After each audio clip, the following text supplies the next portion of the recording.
Hi again, everyone. Looks like we're a few minutes past the hour, so we're going to get started. Welcome to part 3 of our Engaging Online Participants webinar series, 10 Tips to Creating Great Survey Questions. I just want to go over a few housekeeping items before we get started. There's 2 different ways that you can communicate with us throughout the webinar. There's the chat box and the Q&A box. Please use the chat box for all technical issues related to Zoom or the platform, and the Q&A box for any questions related to the content of the webinar. With that, I'd like to introduce our speakers for today. Zoe Dowling is our SVP of Research here at Focus Vision, and she's an eclectic blend of researcher, technologist, sociologist, and marketer, and uses her extensive research expertise to help clients best apply Focus Vision's technological solutions. We also have Denise DeAndrea, who is our VP of Global Technical Sales, also at Focus Vision. And she spent 24 years in the market research industry, and here at Focus Vision, she conducts online product demos highlighting software capabilities and product features. At this time, our panelists are going to dive right into the discussion. Would you guys like to get started? Thanks, Rachel. Good morning, good afternoon, everybody. Thank you so much for spending this next 50 or so minutes with us. I'm really excited to have Denise as my partner in crime today. I love doing webinars with Denise, and she's going to take us through some really fun, engaging ways within Decipher on the question types. And I'm going to be talking about the theory, if you like, and thinking about how to engage participants with great survey questions. And Denise is going to do the hands-on. So with that, let us dive in. I've already talked about what we're going to cover. So I wanted to start to do a little bit of an interest. We hear a lot about the survey process, response, burden, what people do when they complete the surveys. I'm going to talk a little bit about the theory. It's literally going to be 2 slides worth. For some people, this might not mean much. For others, it might be like, oh, okay, that kind of puts in a different light on it. So that's why I wanted to include it. And then we'll go into the 10 tips. And as I've already said, Denise will take us through a demo within Decipher of the question types that we have, and actually also just how to quickly build and field and analyze your survey data. As Rachel's already said, there's questions. We'll have some time for questions in the at the end, so I'll be looking at those as we go through. So please do put in your questions, and I hope that you're going to get something interesting out of today. So going into response burden, what does this mean? And I think we're all very familiar with this term. We talk about it a lot. We want to reduce the burden that's put on our participants, and we think about this generally in these 2 ways. One is the most obvious, their length of interview. How many minutes is it going to take to complete? Because it's a very tangible way of actually measuring that burden. And then we've also got something that's a little bit less tangible, but can still be looked at. It was the amount of effort required. So we know that some questions require more effort than others, and one of those being open ends. Why? Because people have to think more, and then they also have to type it in. And so that's why we know that, say, on a mobile device, an open end is a little bit more of an effort than on with a full keyboard. So these are the things that we typically think about when we talk about response burden. And that's actually actual burden, something that we can see. As I said, it's kind of tangible. But there's another part to response burden. And if I should have said at the beginning, this is actually something that this goes into the academic text. This was something that Norman Bradburn, back in 1978, he actually came up with this theory, this model of response burden. And so we talked about this actual burden. But then there's also other elements into it, and that's the perceived burden. So that's just how much the participant feels that this is an onerous or not. And there's 2 things here that come into play. One is the amount of stress on the participant. And by stress, I don't mean, the stress of it's stress of everything. It's stress of things that's going on in their lives. It's what's happening around them. Like today, when we think of us, many of us being locked in shelter, on lockdown, shelter in place. There's a lot of stress just going on in our lives. Like, there's families running around, there's different work pressures. So it's also that type of thing, but it's also just people's abilities, their cognitive ability, which can be something down to the age of the participant. It also can be their educational attainment. Is this their first or second language? Those types of things. And then the other thing with perceived burden is just how often they're being interviewed. How many surveys have they been asked to take? Because the more often you're asked to do something, the more that can be sort of an increased stress.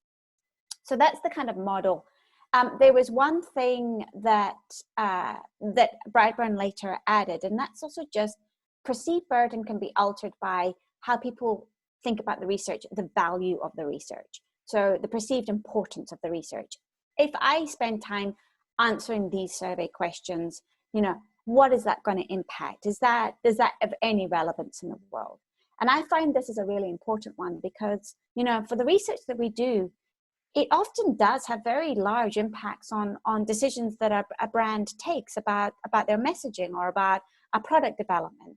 And so it's one of those things that I think that we really help communicate the value, the importance of this research, that can help reduce perceived burden. So that's just a quick look at burden, and thinking about it from these different areas, those different facets, I think can also help think about how can I make something more engaging? How can I reduce not just that actual burden in terms of length of interview, which would be the survey time, and we'll talk about that, the optimum, in a moment, but also the perceived burden. How can you do things that just makes it feel like an easier task to keep people engaged?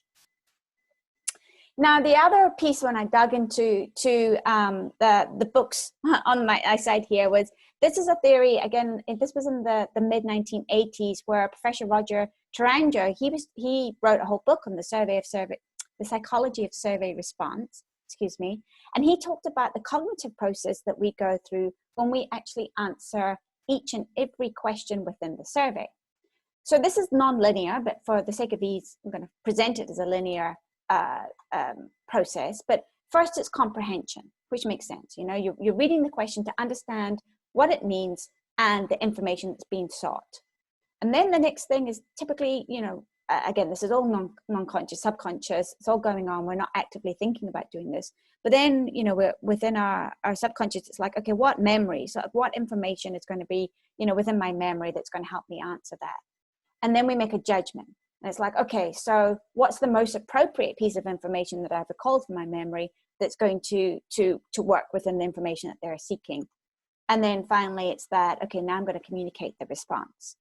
So if you think about it, this can, as I said, this is not necessarily linear. It's a non-linear process. It doesn't have to jump from one step to the other like that. It can jump around. You can go back, and it can be successive, concurrent, sort of jumping over the place, maybe skip some steps based on, the series of questions prior to it. But these are the things that's going on when we're answering every single question. So again, you can see why the burden, both in terms of actual but also perceived burden, can really come into play when you're thinking about, wow, we're doing all of these things just when we're answering one question.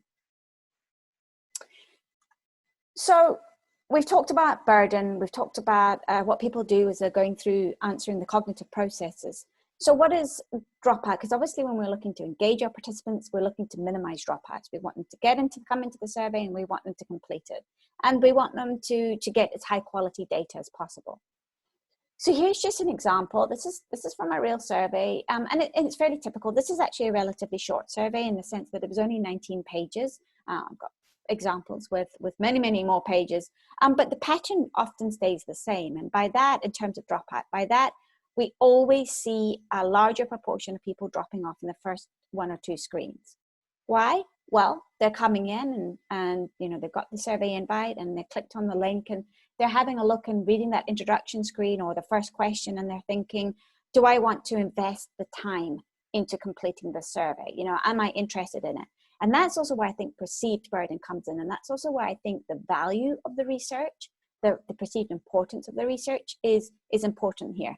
When you're trying to get people to come in and answer your survey, the more we can set up how this data is going to be used, or how helpful it's going to be, or that their opinion is valuable, I think is really worth doing. Because again, we can always see we've got this higher drop-off rates right at the first or second screen as people are coming in. And then it often tapers out and towards the end. Now, because this is a shorter survey, you actually you see people they commit. Once they're committed, they generally I'm going to see this through.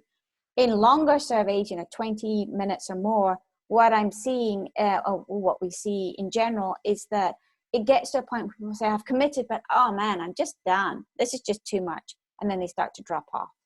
Now, let's actually look what was going on in this kind of case. So we have our typical, so the first two questions, I've already talked about that. But what's happening when you get to page 4? What's interesting here is very early on, you have an open end. And an open end, as I've already said, that is actual burden in terms of I've got to either, use my thumbs to type in a response, or the keyboard. And I've also got to think. It requires more thinking. So it's both perceived and actual burden.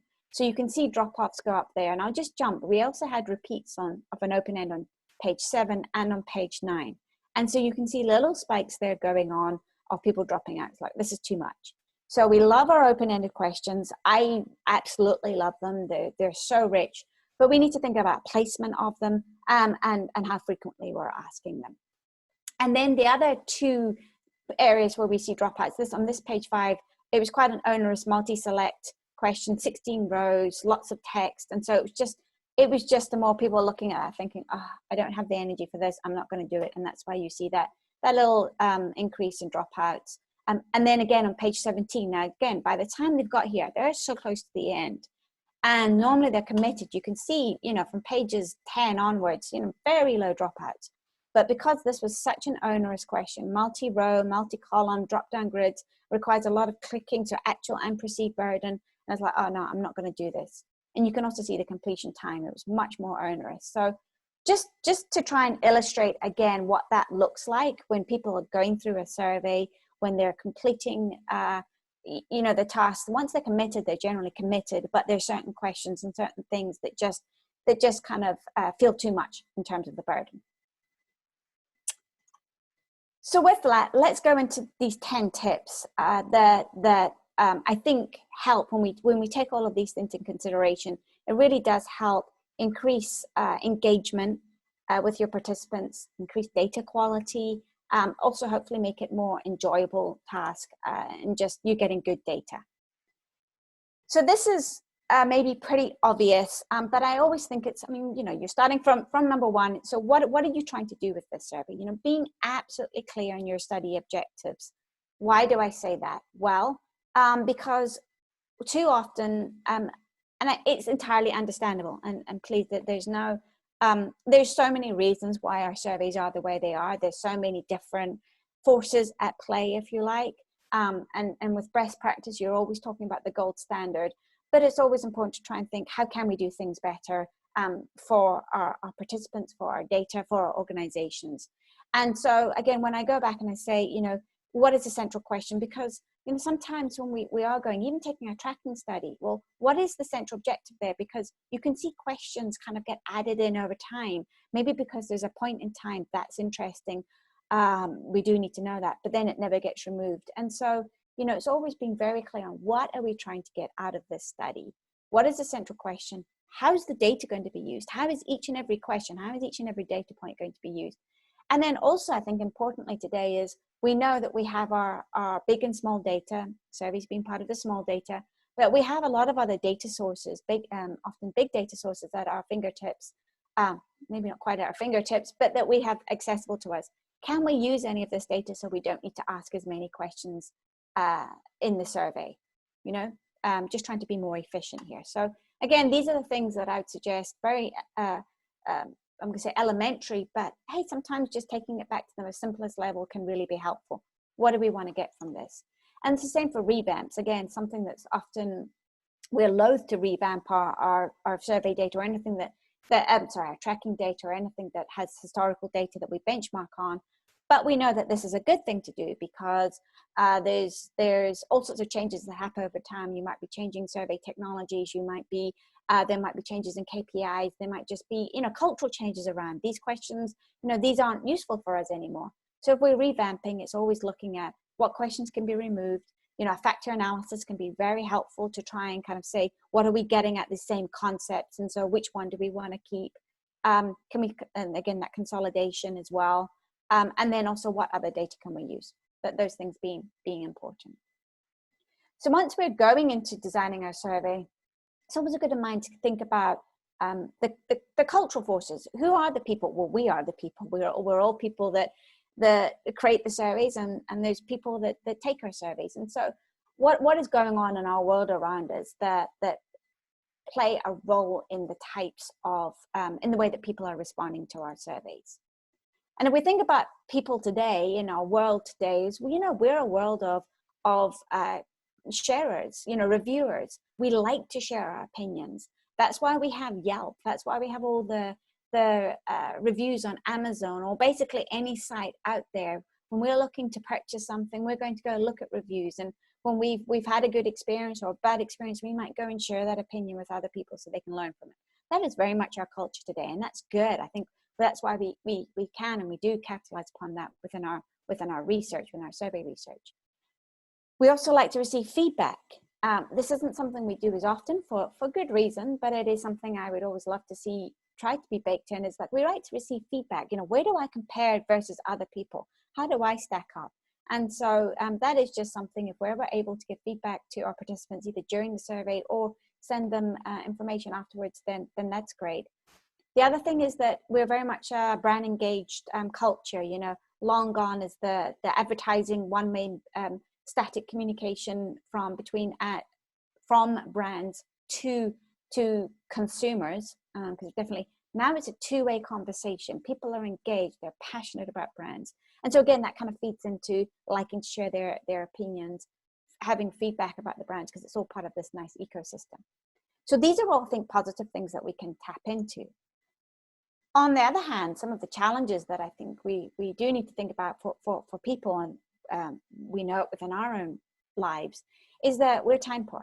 You know, that there's a lot of different demands going on, and so we don't have a long time. That's why, you know, sitting down and doing a 40-minute survey, well, that really requires some real dedication, belief in the value of the research. It's going to be related to incentive, of course, monetary, as well as that value, as I've already mentioned.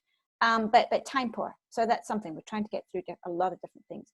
We're also multitasking, be it that we're sitting on our sofas watching a show, or speaking to family members at the same time, or maybe we're doing a survey at work and we're picking up, putting it down because, you know, we're answering the phone, or we're responding to an instant message or an email or so on. So there's a lot of multitasking going on in our lives in general, but also when we're completing surveys.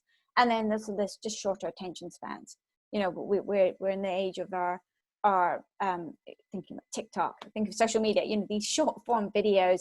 Quibi, hey, there's a great example of coming out of our shorter attention spans. You know, actual, you know, very well produced, high quality, high production value shows that are less than 10 minutes or less. So again, that's kind of a lot of the world that we're in now. So always just, I think, thinking about the world that we're in and contextualizing where we're at when you're designing your survey helps, because, you know, you're going to do things that is sympathetic to the lives that people are leading, and can also capitalize upon just the psyche.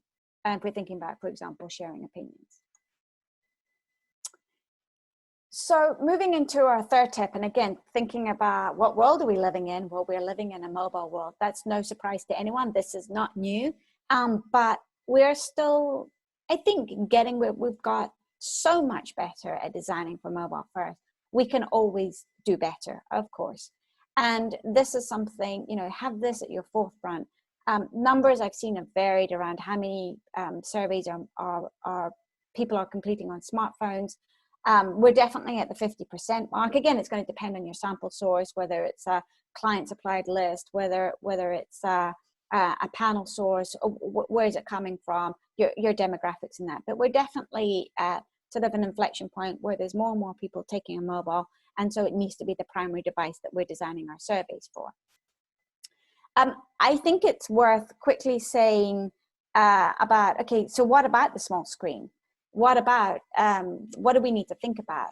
Now, there's limited context, as makes sense. You've got to scroll. I mean, so mobile itself, you know, there was a point where we didn't want to have anything below the fold when we were using our larger screens, our laptops, our desktops, because, you know, you could see everything. And then you really are seeing, you're getting all the different contexts going on. But with the smaller screen, we're back to this kind of scrolling world. And so you don't have all the context because it's going off the page very quickly. So that actually also increases the cognitive burden on people. There was a study and research brought out by Jacob Nielsen. He's a usability expert. It was a few years ago now, but he actually had shown that reading things on a mobile is actually more cognitively taxing than it is on say reading on a piece of paper or in a book. And so we just need to take into account that this is just a bit more taxing, even though we're using our phones all the time. It is just more taxing on our brains. And so what does that mean? Well, things need to be scannable, quite readily, easily scannable. That also feeds into, we've got shorter attention spans, we've got less time we're going to we're going to be multitasking, so making things scannable. And then very, very horrible saying, this fat finger syndrome. Nobody's got fat fingers. It's just that the screens are very small. And so you've got to make sure that we can easily, there's not a tiny little button that's impossible to tap because you're tapping other ones. So it's making sure that things are easily, you can communicate your response easily because the size of the button is big enough, or whatever the response option is. So these are the things that we're definitely thinking about when mobile. And just going into this a little bit more, we actually have this as a downloadable infographic if you're with a little bit more information on these principles, the 5 principles for designing for mobile first, along with the 10 tips. So if you're finding this useful, I encourage you to download them and just refer back to them just as a cheat sheet on what to think about. But just very briefly here, 5 things to think about: making things big. We already just talked about this so-called fat finger syndrome, but basically it's just making sure that it's, you can tap on that and you're selecting the button that you actually intended to select. So making it big, so therefore making it easy, reducing that actual burden on the participant, cutting the clutter. That's going back to the response, the scannability going on here. People want to be able to look, making sure that everything that provides context is on screen that needs to be on screen, but just making it scannable, cutting that clutter so people aren't having to work so hard to figure out what's important on that page. Using swipe and tap. So we found through research that whilst a drag and drop is great on a larger screen with your mouse, and you can use mouse clicks, actually it's not as easy because on the touch screen. And so using tap options, we actually had that built into Decipher. Denise can talk about that more. But just thinking about those when you're using interactivity, and we're going to talk about that in a moment as well. Survey length. I talk about this shortly, but let's cover this here as well though. So survey length. So say people have less tolerance on a mobile device for the length of time that they'll complete. So in general, in, again, ideal worlds, really none of our surveys, desktop, whatever, would be more than 15 minutes, maybe 20 minutes, absolute maximum, but really 15 to 20 minutes maximum for any survey. Again, I know that isn't always possible, but let's just use that as the rule of thumb. For mobile, you're kind of looking more at 10 minutes. So it's short, but I actually do believe that we can do an awful lot with shorter questions. And that's also why I go back to what's our central question? What are we trying to achieve? So keeping things short. Just again, the gold standard rule of thumb for a mobile would be 10 minutes length of interview. And then final principle is test and retest. So, using your different devices. Again, Denise can show how we can do that within Decipher. But making sure things are showing the different device types, browsers, screen sizes, and all these different things, just to make sure it's working. So that's thinking specifically about mobile. Please don't think that these other tips don't apply. They really do apply. It's all part of one and the same, but this is specifically thinking for that smaller screen. Okay, so moving on to the other tips, and again, this applies, but and this might seem obvious, but have a conversation. This survey is the only way that you're going to interact with your participants. You're a human designing that survey. They're a human answering it. It's a people-to-people thing. So talk to them. Have a conversation. I'm a really big believer of having more conversational tone. It's got to be, of course, appropriate. It depends what you're doing, your subject matter, who you're speaking to, all of these different things. But it is the only way that you are interacting with them, making a flow. And that's why, making sure that your survey flows in a kind of a natural or logical order. Why the introduction page is so important, because you're bringing them in, you're letting them know about the value of the research, and maybe halfway through you might say to them, hey, thanks for staying with us. You're halfway through the survey. And again, it's just that kind of communication way of letting people know that you're with them. You know, make it personalizing a bit in a way that, of course, it's not personalized. That you're never seeing them, they're never seeing you, which is part of the benefits of it, of course. But again, it's having that conversation. I think is important. Then continue this idea of having a conversation, but think about the language that we're using and really seeking to be understood. We oftentimes like to be very precise in what we're asking of our participants and how we're explaining things, because it's so important to us. And it is important. The challenge is that might not always resonate in the same way, and particularly when the use of jargon and language that's specific to an industry just might not resonate at all with your participants. I'm also thinking about this idea of scannability. I've sat in usability tests before with surveys, and people, you know, they're scanning the first couple of words of the question, and then they're going directly to the response options, and often using them as a guide to, okay, what is the question, and getting the rest of the context. So they aren't reading much. So when we have wordy kind of introductions like this, like, you know, I'd like you to think about the number of different issues that may face us on our daily lives. They cover a range of areas, including political, economic, and social areas. Now, this is, social issues. Now, this, of course, it explains what's going to come up next. Are people going to read all of that? Chances are not so much. So if we shortened this and we just said, okay, so again, having that conversational element, now let's think about various issues within our daily lives. You're kind of doing a nice transition. You know, you're kind of letting know we're shifting from one topic, we're moving to the other. This is kind of around areas in our daily lives, and move on. So and again, that's gone from about 31, 32 words as I counted to 10. Makes it a lot easier for scannability. We can also think about this from our questions. Again, which of the following statements apply to the commercial that you've just viewed? We can just simply say, was the commercial, because we know that they're going to be looking down to the response options. So again, with all of these, it's just about becoming more concise, easy to read, easy to scan, you know, and readily understandable. Again, instead of saying somebody else has the responsibility for purchasing groceries in the household, somebody else buys the groceries. Again, shorter. Every word helps. Every single word that you remove helps. It makes a big difference. And it doesn't necessarily impact have the impact that we think it's going to have on how people understand and interpret the questions. A few years back, had been part, this was in a previous role, had been part of a big initiative around respondent experience, participant engagement. And one of the things, she took a large international tracking study and was actually looking at applying these wording principles and having a conversation and all of these good things, and reduced the survey wording, the wording within the actual questionnaire, by around 30%, which is whopping, actually. And what was interesting was that removed that and didn't actually see any difference in the data in terms of, now that's kind of interesting because, you know, it's that imply that there's no data, you know, quality, that it didn't get any better, but certainly it didn't change the meanings and what people were saying, and hopefully helped with that perceived burden. So again, I can't stress this enough. I think language is one of the most important things and that we can address within our surveys, not just on how we're speaking, make it simple, make it conversational, everyday language, but also make it as concise as possible. This is our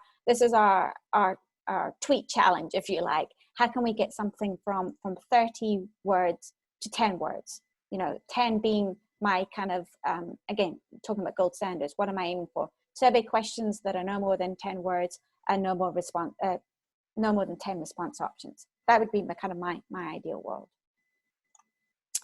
So moving into to the sixth tip, I think I've kind of already covered this. Shorten and simplify absolutely everything. Survey length, so our length of interview, how many questions we actually have. The survey wording, I've just done that. I've just mentioned about those 10 words as a gold standard for your question wording, and then also response options. And just, you can see on screen here what that looks like. It cuts the clutter, particularly think about mobile, and that's what we're trying to do. We'll make it easy to scan so that people can see what they need. You're getting more of the response options on this page because the question text is shorter. So that's why it's so important to shorten and simplify everything. tip 7, and this is something that Denise is really going to take us through, is using interactive question types. We know that they're more engaging, and when you actually, there's a nice balance between, you know, if we just, between changing up your question types, the way that we're, the way that people need to respond. You know, we don't want to change it up too much, because then it just, you know, it's chopping things around and people aren't getting to a rhythm. But at the same time, we have the same kind of response option, question after question after question after question, that repetition just becomes boring and increases that perceived burden. So here's a few examples, but I'm also going to go through this quickly, as Denise is going to actually show us what that looks like. But, you know, also it helps reduce that actual burden. So if I'm having to say, you know, using my breakfast cereals and saying which are my top 3, and I'm actually numerically having to enter and kind of go around, well, actually for me, it would be Rice Krispies 1, Fruity Pebbles 2, and Cornflakes 3. I've got to think about that, then think about how to enter. Whereas when we're using this interactive question type on a desktop, that'd be, you could drag it with your mouse. On a mobile, you can actually just tap it, and you can move things around with your response option. So just much easier to do. If you didn't want to actually have the visual stimulus prompt of the cereal boxes, although that is nice, but I can understand why you wouldn't want to, then you could just have words in there. So there's lots of options on how you set up these interactive questions, but they definitely help with engagement. They reduce the actual burden, you know, how onerous it is to complete the response. Same idea, shelf test. Instead of listing a number of products, you can actually put it in a shelf-like visual and have them select by tapping on the item. And then there's other things that we can do that just make it a little bit more fun. It doesn't actually change the nature of the task, so it doesn't change the actual burden, but it certainly can change the perceived burden. So instead of just having sort of standard radio buttons in this example on the James Bond, you know, you could have little pin drops, or you could have something that mimics a social media style, or even just for your standard demographic questions, having icons. Again, it kind of helps to be visual here. And moving into, well, using visuals. I'm a big fan of using visuals, actually. I do think it, and the research that I've been part of and also read about really supports the use of visuals within our surveys. I just wanted to flag, though, that there's caution. There's things to think about. So I will say I did think that this is not the most culturally relevant example that given our shelter in place, our lockdown scenarios today, but there is a reason why I stuck with the example. So if I pose the question to you just like this, how often do you dine out? All right, you might have an answer. If I use the visual here of how often do you dine out, maybe it says the same, maybe it doesn't. And what about if I show this visual? How often do you dine out? Now, the reason I actually kept this example is it was one of the earliest or earlier research done actually in the academic world. This was back when this was my world, back in the early 2000s. That was done by Professor Mick Cooper of University of Michigan, and he actually uses, and the question was around dining out, and what he probed within his experiment is that when you show a visual of something like, say, more of a fast food type environment, burgers, something, you know, maybe it is more like I don't think this necessarily is, but a McDonald's or a Burger King or whatever case, or you switch that with, say, more of a fine dining type experience. You can see they're dressed up here. That's going to influence how people respond, even though the question's the same, because the cue is you're giving additional information on what dining out means. So all good to know. Again, just choose your visuals carefully. Same thing, actually. So a few years ago here at Focus Vision, we did some research in conjunction with the Advertising Research Foundation and JFK, and we looked at emoticons. And again, we put this question here: would you like a burger? So some people saw the text, and others saw the emoticon, burger. And we saw a difference in the data. So more people, this burger, I mean, if only burgers really looked like that, but this burger was appealing, and more people said, yes, I would like a burger. So again, it changed the data, and you can always say, well, what is the right answer? That's the $1 million question. But you've got to understand how, it's the same with wording, it's the same with everything. We know that every choice or non-choice that you make within your survey design is going to have an impact on the data. And it's just being aware about where those impacts can be. So I'm just flagging that around visuals. The last one here, I love this one because again, in this emojis research, we wanted to understand what they meant to people. I swear, I thought this was jazz hands. So I always used it with my family when I thought I was being so clever. Look at me. Now, apparently you're giving people a hug. I don't know what you thought it was. I don't know if you knew or how you've been using it. But again, it's just to illustrate the point of we've got to be careful with the visuals. People might not understand everything the same way. If we wanted to use them, you could always have hug underneath. Again, there's lots of different ways. Just if you are interested, the basic emoticons, sort of the ones that the earliest emoticons of the smiley face, the kind of neutral face, the sad face, understood universally by everybody. And actually, I've been part of research that did this internationally, and it pretty much seems to be pretty standard. So emoticons are actually good. They're universally understood, the basic ones. When you get something more intricate, I hate to use that word, but then we can see changes in how people understand them. So just to wrap up, and I know I've probably spoken a bit longer than I'd meant to, but just for the last final 2 tips. One is offering a participant's choice, making questions non-mandatory wherever possible. I know we want to get all the answers, but sometimes, particularly in open ends, that just frustrates participants. So if possible, make it non-mandatory. And then think about providing options, particularly around open ends. What if in saying, hey, you can use text, you can type it in, you could use your phones, if they're using a phone, the audio entry, or think about video open ends. And particularly in today's world, videos are good because we're using video so much more. So a whole nother topic there, but I do think about it's worth thinking about offering that choice for people. And then the final tip I would say is put yourself in their shoes. The very first thing I do when I'm taking and I'm sent a survey to review, can you look at this? I don't look at the Word document. I don't look at any of the context. I go and I look to see if I can answer that survey. And I go through it all.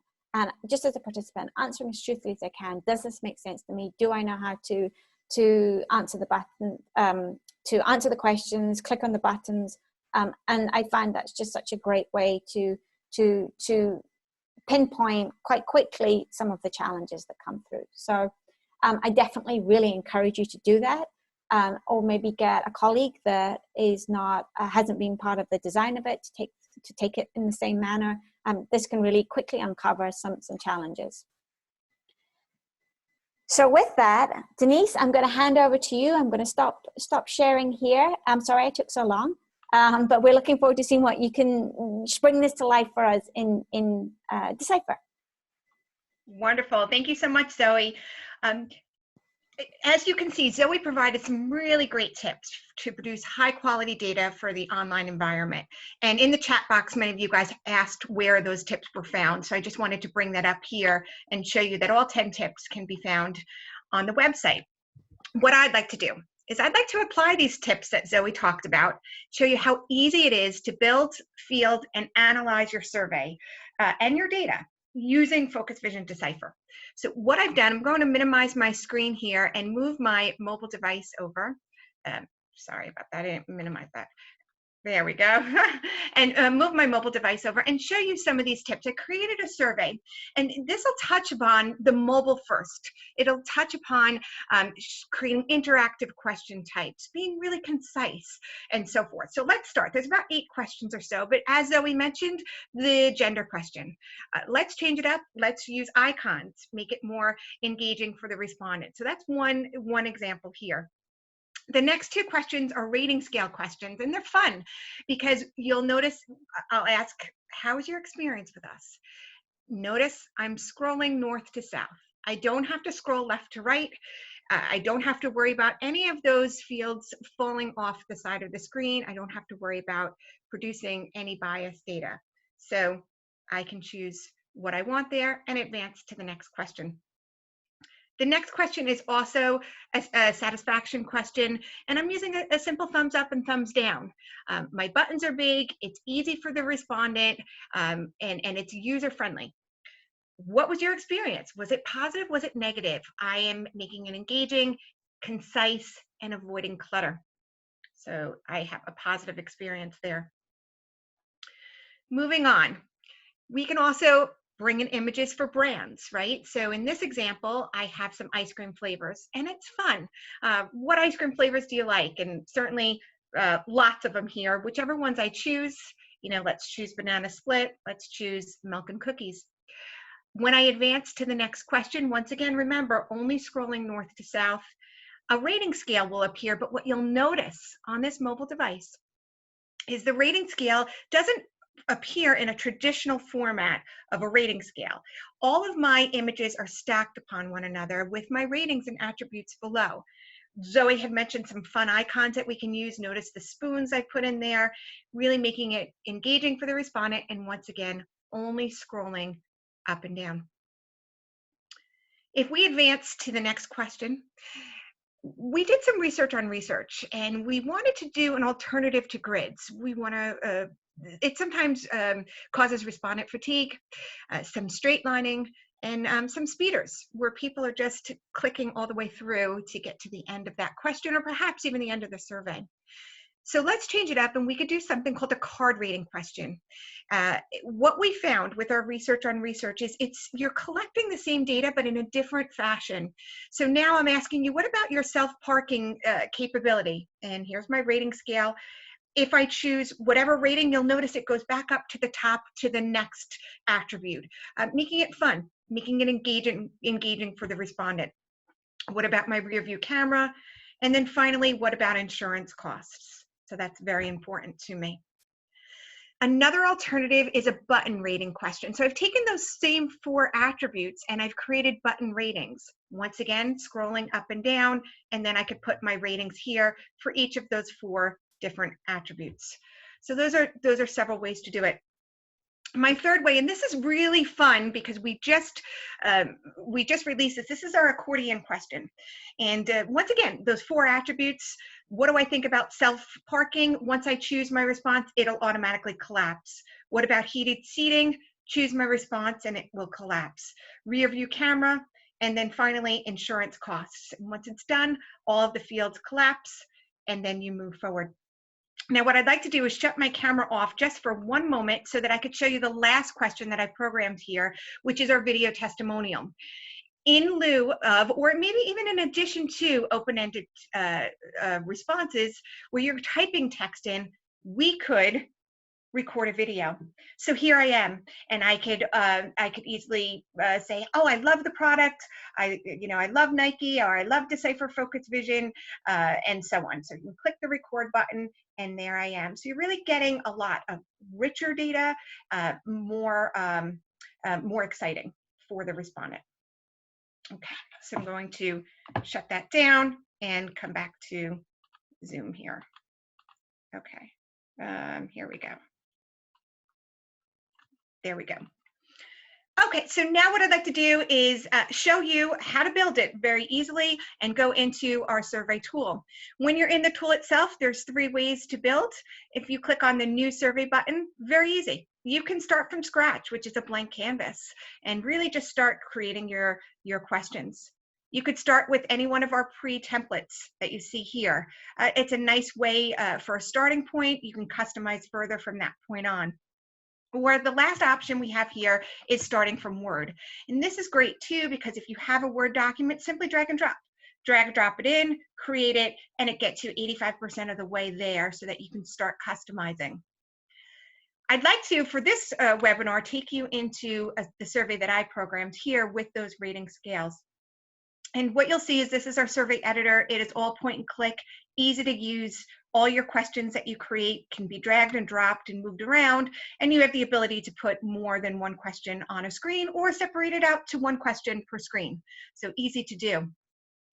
If I want to add a question in, all of our questions are pre-templated. So what I'd like to do is add that card rating question in, and I'd like to add images to show you how easy that is to do. I'm going to go to my rating category. All of our questions are categorized. There are over 80 different questions, and they're all pre-templated. So if I click on the card rating question, I can easily add that in. If I need a little reminder about what a card rating question is, certainly I could see the information at the bottom, which provides a video, a demo, and even a knowledge base article for that. When I add my question in, you'll notice that it is pre-templated for me. So without doing anything, what I'm going to do is show you by clicking that preview link right here on the right-hand side, it will show me what this question looks like with default text, but it also shows me 3 different views. It shows me desktop, it shows me tablet, and then finally, it shows me mobile. And I noticed that my camera is no longer on, so I apologize about that, and I can certainly turn that on when I'm done with this portion of the demo. If I want to make this question on a page by itself, simply click page break, and there you have it. Now, let's create this question with putting in our own text. If we have our Word document, we can simply take our concise, short text. We can simply paste it in. So now I come in here, and there's my text. If I want to bring in any images, I can easily go to this rich text editor. I can bold, italicize, you name it, and I can go to my image manager, and I can say, hey, you know what? Let me add in those 5 different ice creams that we talked about. I can size them if I wish, small, medium, large, insert, and then we're done.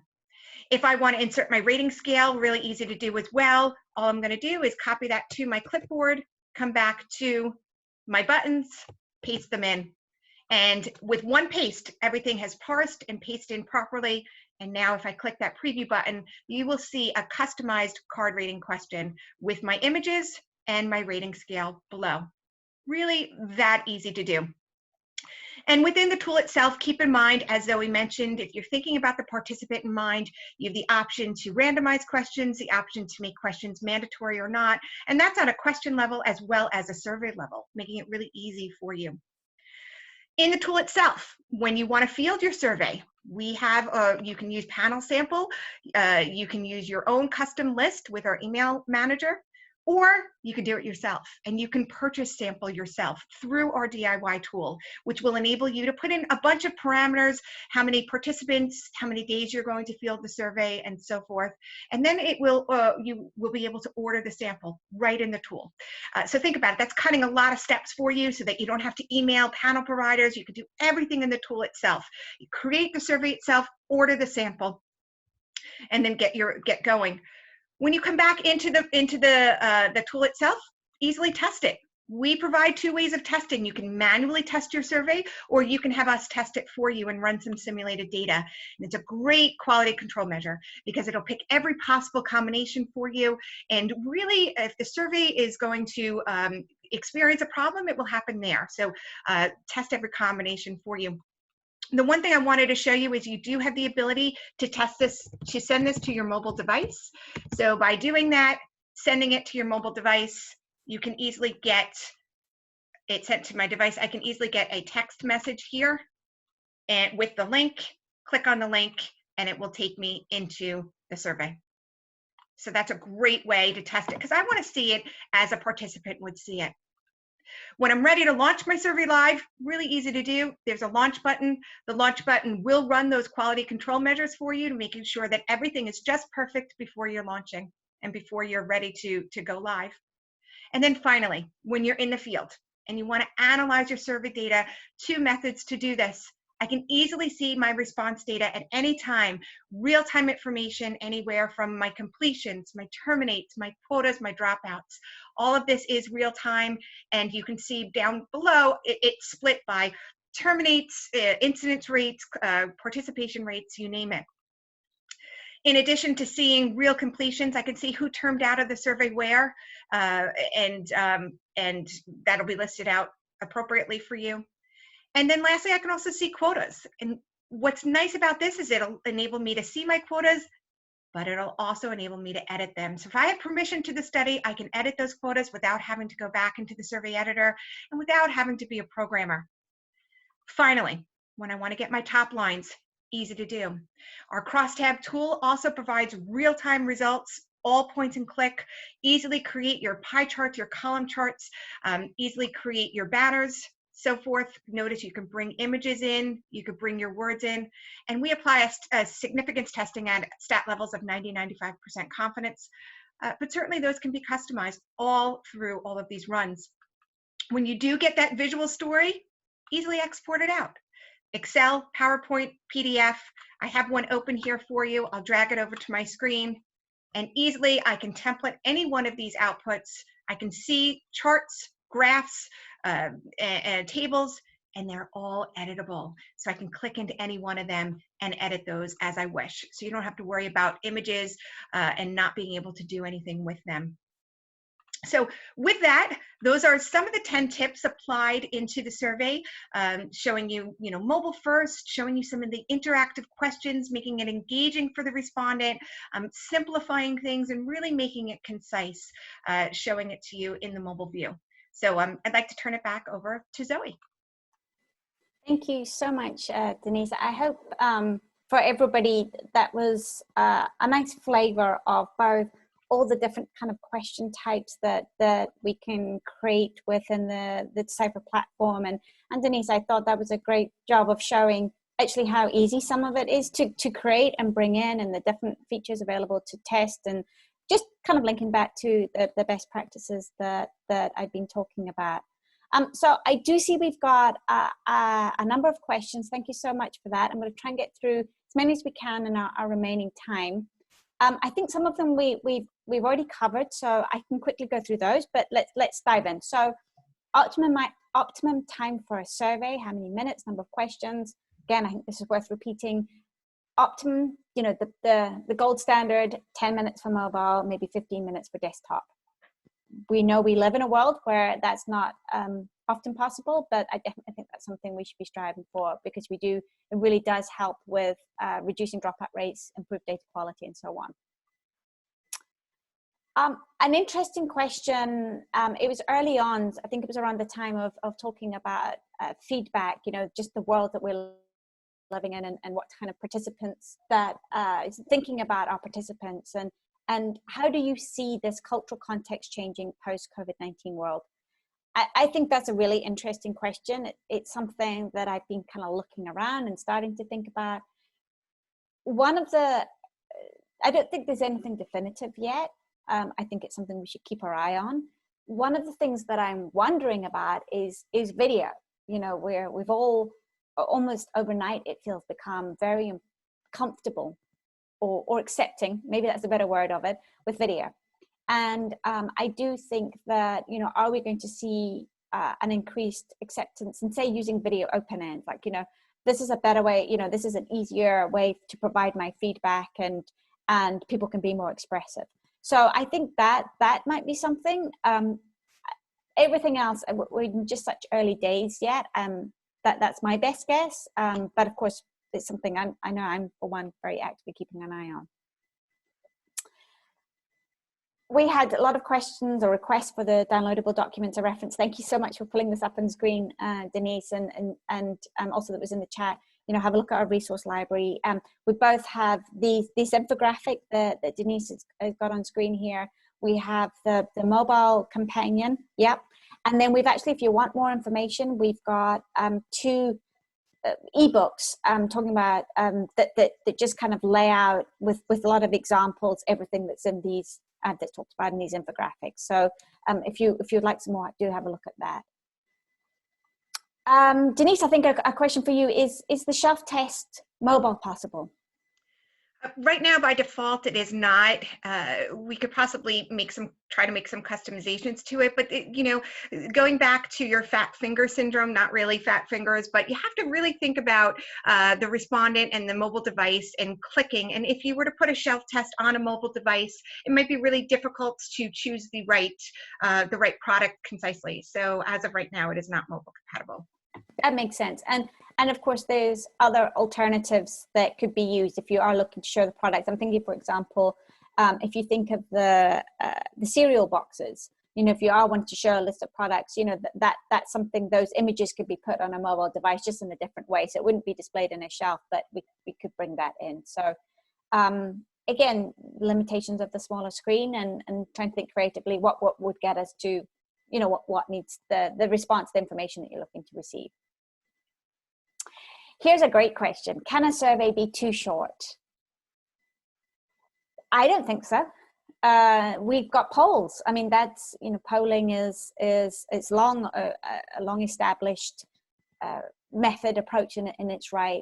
Just, 1 or 2 questions that that you can get a quantitative response to.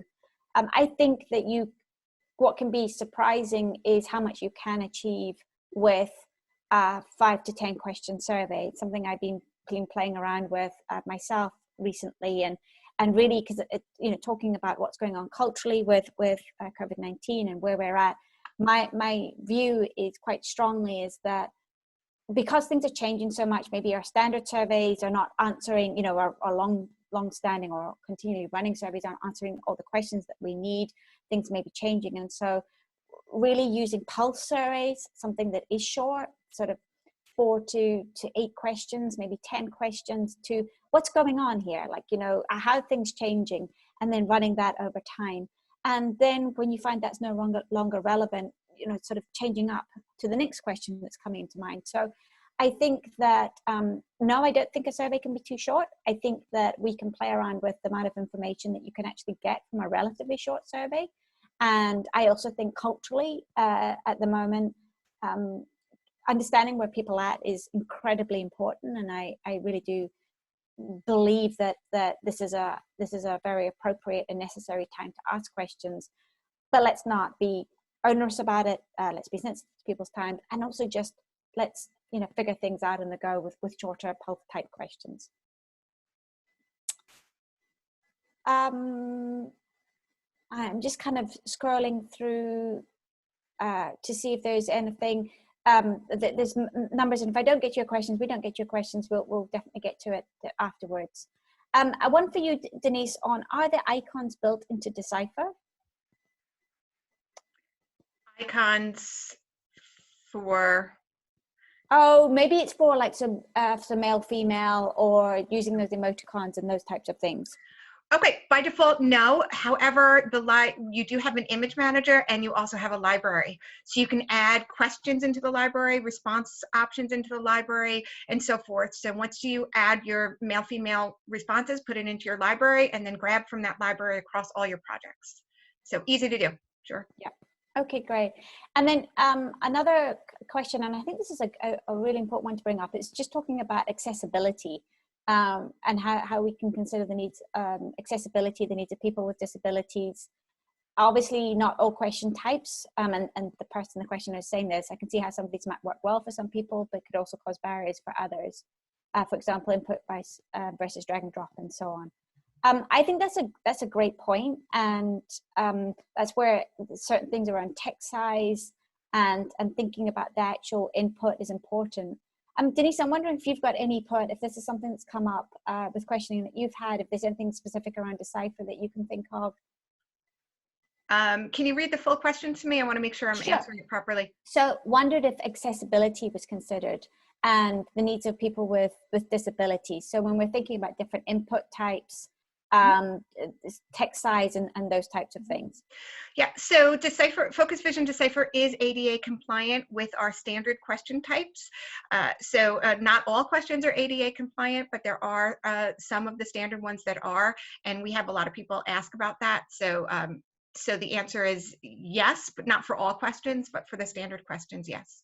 So that would definitely be a case then if looking, and I know that's something that we should all be striving to do, to be making sure that accessible to everybody, that we're keeping to the standard question types and using any others with real caution. Yeah. Okay, great. Look, I think there's time for one more. I'm randomly just dropping on this. What does the accordion question look like on a laptop? And I think that's the one you showed in the mobile, Denise. I'm pretty sure it looks very similar on the desktop. Oh, yes, absolutely. So on my screen right now, I'm just taking the same exact survey on my desktop. So you'll see the card reading question and so forth. And the accordion question is about 2 in here. So let me just, here's my button up and down question. There's a button select. Here's that rating scale that you're seeing, the full rating scale on desktop. Here's the another card rating question. Here's my button select. And then finally the accordion question. This is how it would look. So you have your categories. When you answer it, it gets collapsed. Then it gets collapsed, and then finally collapsed. So you see all 4. Thanks, Denise. And thanks for asking that. That's, as Denise mentioned, that's a newer development that we're, a question we're just releasing. And so, again, I like it from the perspective of reducing the clutter on screen, but you're also giving some context around the task overall that people are doing. So, look, with that, I'm sorry, I kind of very haphazardly answered the kind of questions that have come in, didn't get to everybody's. We will definitely be following up. Thank you so much for joining us today. Really appreciate the time that you spend with us. I hope you found it useful. Denise, thank you so much. I think that was great. Over to you, Rachel, to close us up. Great, thanks so much. And thank you so much for joining us today, to both of you. That was wonderful. We've reached the end of our time together, unfortunately, like Zoe said.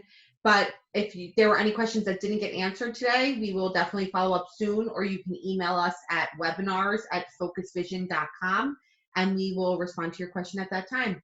We hope you enjoyed today's session, and we hope to see you at future webinars. Have a great day, everyone.